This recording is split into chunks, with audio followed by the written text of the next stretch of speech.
140 करोड़ भारतीयों की ओर से आप सभी को मेरा नमस्कार।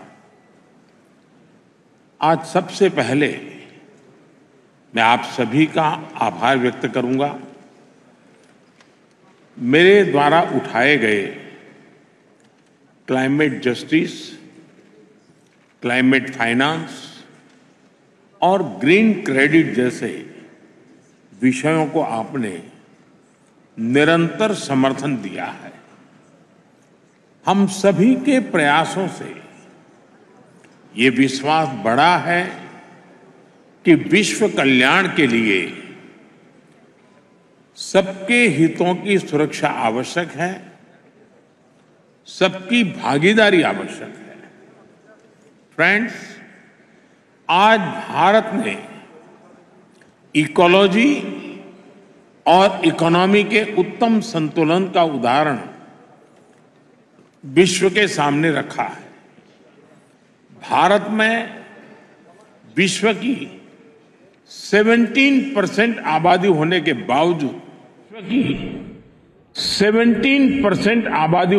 बावजूद ग्लोबल कार्बन एमिशंस में हमारी हिस्सेदारी ओनली 4% से भी कम है।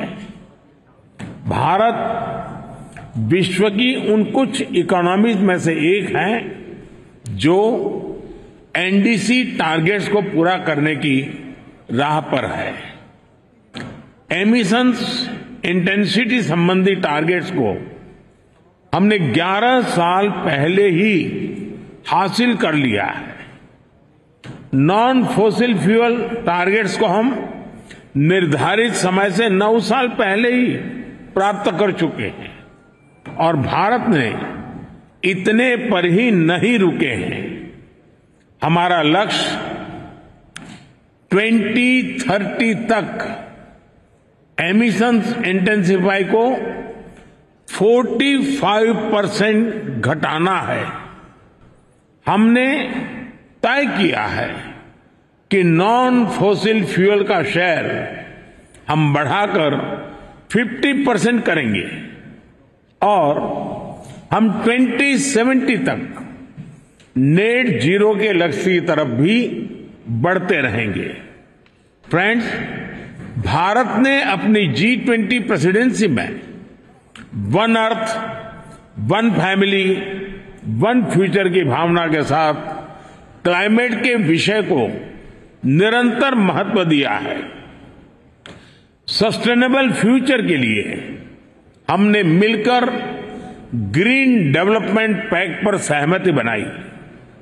हमने लाइफस्टाइल फॉर सस्टेनेबल डेवलपमेंट के सिद्धांत तय किए। हमने वैश्विक स्तर पर रिन्यूएबल एनर्जी को 3 गुना करने की प्रतिबद्धता जताई। भारत ने ऑल्टरनेट फ्यूल्स के लिए हाइड्रोजन के क्षेत्र को बढ़ावा दिया और ग्लोबल बायोफ्यूल्स अलायंस भी लॉन्च किया।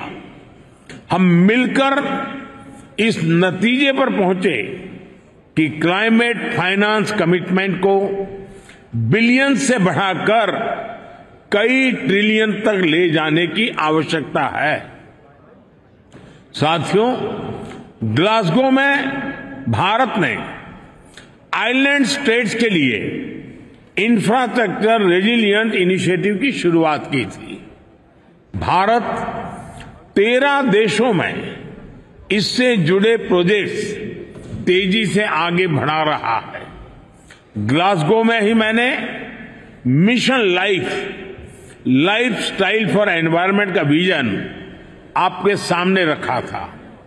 इंटरनेशनल एनर्जी एजेंसी की स्टडी कहती है कि इस अप्रोच से हम 2030 तक प्रति वर्ष 2 बिलियन टन कार्बन एमिशन कम कर सकते हैं। आज मैं इस फोरम से एक और प्रो प्लैनेट, प्रोएक्टिव और पॉजिटिव इनिशिएटिव का आह्वान कर रहा हूं। यह है ग्रीन क्रेडिट इनिशिएटिव। यह कार्बन क्रेडिट की कॉमर्शियल मानसिकता से आगे बढ़कर जन भागीदारी से कार्बन सिंक बनाने का अभियान है। मैं उम्मीद करता हूं कि आप सब इससे जरूर जुड़ेंगे। साथियों, पिछली शताब्दी की गलतियों को सुधारने के लिए हमारे पास बहुत ज्यादा समय नहीं है। मानव जाति के एक छोटे हिस्से ने प्रकृति का अंधाधुंध दोहन किया, लेकिन इसकी कीमत पूरी मानवता को चुकानी पड़ रही है। विशेषकर ग्लोबल साउथ के निवासियों को सिर्फ मेरा भला हो, ये सोच दुनिया को एक अंधेरे की तरफ ले जाएगी। इस हॉल में बैठा प्रत्येक व्यक्ति, प्रत्येक राष्ट्राध्यक्ष बहुत बड़ी जिम्मेदारी के साथ यहां आया है। हम में से सभी को अपने दायित्व निभाने ही होंगे। पूरी दुनिया आज हमें देख रही है। इस धरती का भविष्य हमें देख रहा है। हमें सफल होना ही होगा। We have to be decisive. हमें संकल्प लेना होगा कि हर देश अपने लिए जो क्लाइमेट टारगेट तय कर रहा है, जो कमिटमेंट कर रहा है, वो पूरा कर कर ही दिखाएगा। We have to work in unity.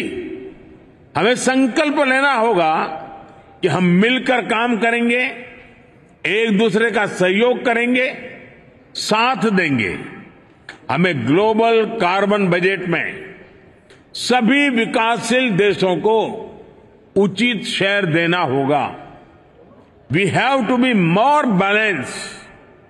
हमें यह संकल्प लेना होगा कि adoption, mitigation, climate finance, technology, loss and damage, इन सब पर संतुलन बनाते हुए आगे बढ़ें। We have to be ambitious. हमें संकल्प लेना होगा कि एनर्जी ट्रांजिशन जस्ट हो, इंक्लूसिव हो, इक्विटेबल हो। We have to be innovative. हमें यह संकल्प लेना होगा कि इनोवेटिव टेक्नोलॉजी का लगातार विकास करें। अपने स्वार्थ से ऊपर उठकर दूसरे देशों को टेक्नोलॉजी ट्रांसफर करें।